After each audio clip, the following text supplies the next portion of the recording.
So I finally ran my first official online race in iRacing, and I did it in the worst way possible. No real practice, a track I'd never raced on before, a car I'd never raced online in before.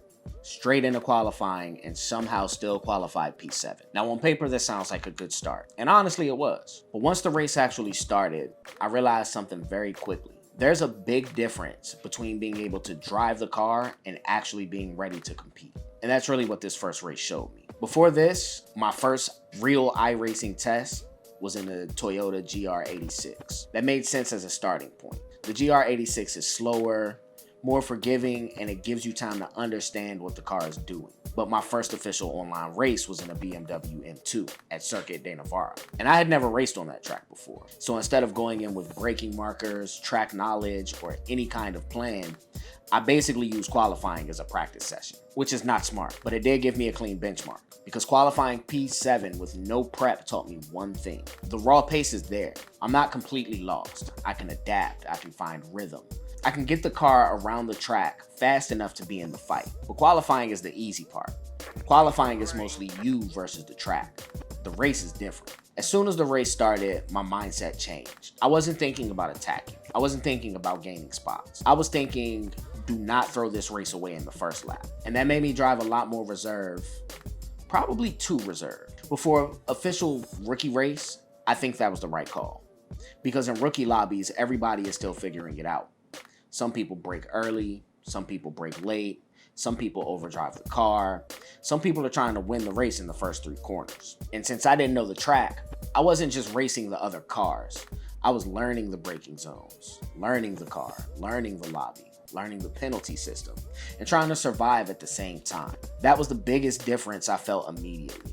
In LMU and ACC, sometimes the lower level racing feels like you're just surviving chaos. With iRacing, there was still chaos, but it felt a lot more structured. The rules feel clearer, the consequences feel clearer, and even when people make mistakes, the whole race doesn't instantly turn into a demolition derby. I still had a few minor contacts, nothing crazy, nothing race destroying, but enough to remind me that rookie racing is still rookie racing. You can drive clean and still get caught in awkward spots. You can give space and still have contact. You can be cautious and still lose positions. And that's basically what happened. I qualified P7. I finished P10. So I lost 3 spots. I think I lost around 0.6 in iRating 2, which is little to nothing. But the number is not really what matters. The important part is what the race exposed. Qualifying showed me I have enough pace to get into the fight. The race showed me I don't have enough structure yet to stay there confidently. That's the gap. Not speed, structure. I didn't know the safest places to pass. I didn't know which corners were worth defending. I didn't know where the BMW M2 could be pushed harder. I didn't know where rookies were most likely to make mistakes. And I didn't trust the lobby enough to go side by side unless I absolutely had to. So I managed risk instead of driving aggressively. That kept me alive, but it also cost me positions. And honestly, for race 1, I'll take that. Because the goal was not to jump into iRacing and immediately pretend I'm fast. The goal was to get the first official race done, understand the system, and find the baseline. And now I have it. The baseline is this. I can qualify competitively with no preparation, but I cannot expect to race competitively with no structure. So going forward, my system has to change. I'm not jumping straight into official races blindly.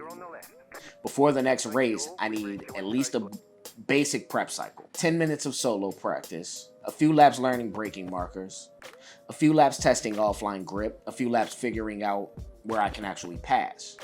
Then qualifying with a real reference point. Nothing complicated. Just enough preparation so the race itself is not my first real practice session. Because I can qualify P7 with no prep, then the real question is, what happens when I actually prepare? That's the part I'm interested in. And that's where this iRacing arc really starts. Race 1 is done. Qualified P7, finished P10, drove too cautious, had a few minor contacts, lost almost nothing in rating, but got the exact data I needed. I'm not ready yet, but I'm closer than I thought. Now the job is to close the gap.